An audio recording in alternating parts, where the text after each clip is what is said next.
Then he said the most marvelous thing. You must tell us all about it. Yes, do go on. Inspector Calls is a 3-act morality play set in 1912 in the home of the wealthy Birling family. The drama unfolds in a single evening and centers on the mysterious visit of Inspector Goole, whose interrogation exposes the moral failures of each member of the upper-class household. The play uses suspense, social criticism, and dramatic irony to explore issues of responsibility, class inequality, and the interconnectedness of human actions. The play begins with the Birlings, Arthur Birling, his wife Sybil, their adult children Sheila and Eric, and Sheila's fiancé Gerald Croft, celebrating Sheila and Gerald's engagement. Arthur Birling, a prosperous capitalist, makes boastful speeches about the future, claiming that the Titanic is unsinkable, and that there will be no war, statements which the audience knows are tragically false. This early dramatic irony highlights his ignorance and sets the tone for Priestley's criticism of self-satisfied industrialists. Their celebration is interrupted when the maid announces the arrival of Inspector Goole, a police officer investigating the suicide of a young working-class woman named Eva Smith, who has died after swallowing disinfectant. The inspector shows Arthur Birling her photograph and reveals that Birling once employed Eva in his factory. Birling admits she was a lively and hard-working girl, but explains that he fired her after she led a strike demanding higher wages.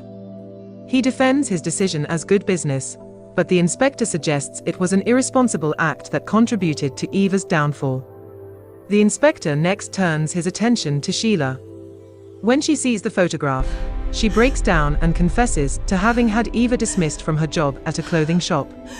Sheila admits she acted out of jealousy and bad temper, having accused Eva of mocking her while trying on a dress.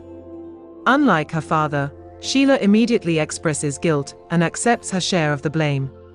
Her remorse represents the younger generation's potential for change. The investigation continues with Gerald Croft, Sheila's fiancé. At first he tries to hide his involvement. Think you can hide the truth from me, Gerald? Gerald eventually confesses that he met Eva, who had at that point changed her name to Daisy Renton, in a bar, rescued her from a threatening situation, and kept her as his mistress for several months. He treated her kindly and provided her financial support, but ended the affair when it became inconvenient. Sheila, though hurt, respects Gerald for his honesty and returns his engagement ring, uncertain about their future. The inspector then turns to Sybil Birling, the cold and proud matriarch. She leads a women's charity organization, but reveals that she had refused assistance to Eva when the desperate girl came seeking help. The accounts are in arrears yet again. But Sybil judged her case as undeserving and turned her away, insisting the father of the unborn child should take responsibility.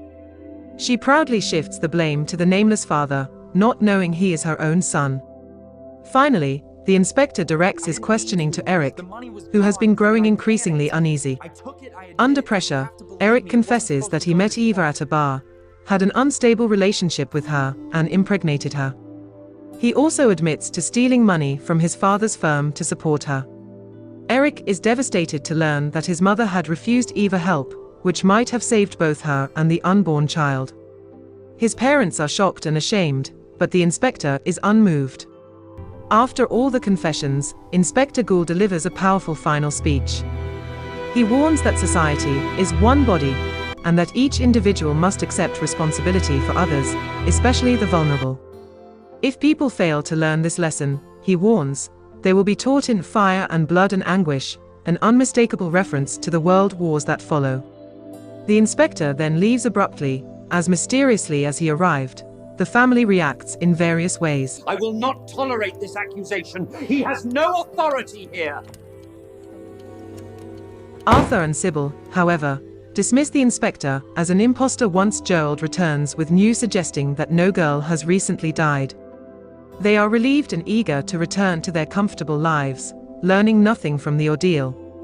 Sheila and Eric, however, argue that the authenticity of the inspector does not matter. The moral truth of their actions remains.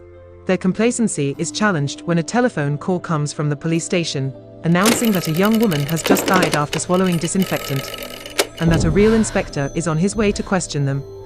The play ends on this shocking cliffhanger, leaving the audience to wonder who or what Inspector Goole truly was: a real officer, a supernatural messenger, or the voice of conscience.